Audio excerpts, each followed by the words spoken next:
नमस्कार, मैं गरिमा सिंह राजपूत टेक्निया न्यूज में आपका स्वागत करती हूं। वक्त हो चला है आज की 10 बड़ी खबरों का। संसद ने देश के पहले सहकारी विश्वविद्यालय की स्थापना के लिए विधेयक को मंजूरी दे दी है।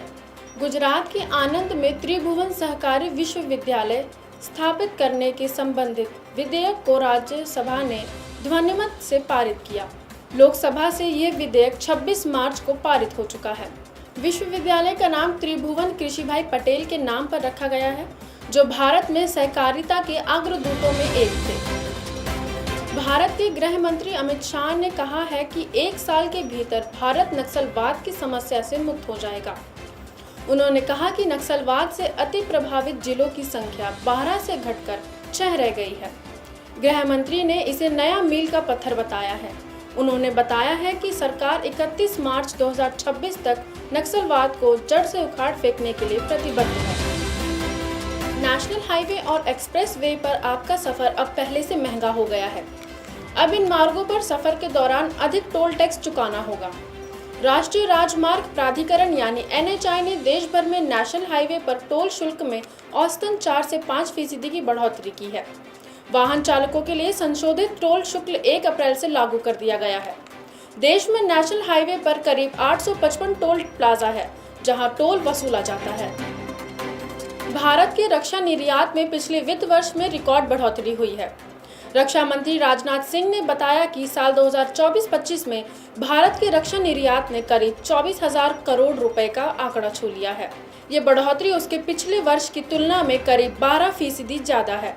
रक्षा मंत्री ने कहा कि पिछले कुछ सालों में भारत ने रक्षा क्षेत्र में स्वदेशी निर्माण के क्षेत्र में काफी प्रगति की है। भारत ने साल 2029 तक 50,000 करोड़ के रक्षा निर्यात को हासिल करने का लक्ष्य रखा है। मार्च 2024 का GST कलेक्शन अब तक का दूसरा सबसे बड़ा GST कलेक्शन रहा है। इस महीने का GST कलेक्शन करीब 10% बढ़कर 1,96,000 करोड़ से अधिक हुआ है, जबकि इससे पहले अप्रैल 2024 में 2,10,000 करोड़ रुपए का GST कलेक्शन रिकॉर्ड लेवल पर था। इसके अलावा घरेलू लेन देन से GST राजस्व 8.8% बढ़कर 1.5 लाख रुपए के करीब पहुंच गया है। वहीं आयात होने वाली चीजों में राजस्व 13.5% से अधिक बढ़कर 46,000 करोड़ रुपए से अधिक रहा है। मंगलवार को सरकार आंकड़े जारी कर इसकी जानकारी दी है। RBI ने जानकारी दी है कि 2,000 रुपए के 98.21% नोट वापस आ गए हैं। अब केवल 6,366 करोड़ रुपए मूल्य के नोट लोगों के पास बचे हैं। RBI ने 19 मई 2023 को 2,000 रुपए के नोटों को प्रचलन से वापस लेने की घोषणा की थी। तब करीब 3.5 लाख करोड़ रुपए के नोट प्रचलन में थे। 2,000 के नोटों को अभी भी RBI के क्षेत्रीय कार्यालयों के जरिए अपने बैंक खाते में जमा किया जा सकता है। व्हाट्सएप ने जानकारी दी है कि फरवरी 2025 में उसने 97 लाख से अधिक अकाउंट पर प्रतिबंध लगा दिया है। इनमें से 14 अकाउंट को किसी यूजर की शिकायत के बिना ही अकाउंट में चल रही गतिविधियों के आधार पर प्रतिबंधित किया गया है। मेटा के स्वामित्व वाले व्हाट्सएप ने अपनी मासिक सुरक्षा रिपोर्ट में लोगों को मैसेजिंग ऐप का इस्तेमाल जिम्मेदारी से करने को सलाह दी है। व्हाट्सएप ने कहा है कि यूजर्स का डेटा सुरक्षित रखने के लिए वो आर्टिफिशियल इंटेलिजेंस का इस्तेमाल भी कर रहा है। National institute of open schooling यानी NIOS ने अप्रैल-मई 2025 सेशन के लिए 10वीं और 12वीं कक्षा के एडमिट कार्ड जारी कर दिए हैं। परीक्षार्थी NIOS की ऑफिशियल वेबसाइट से एडमिट कार्ड डाउनलोड कर सकते हैं।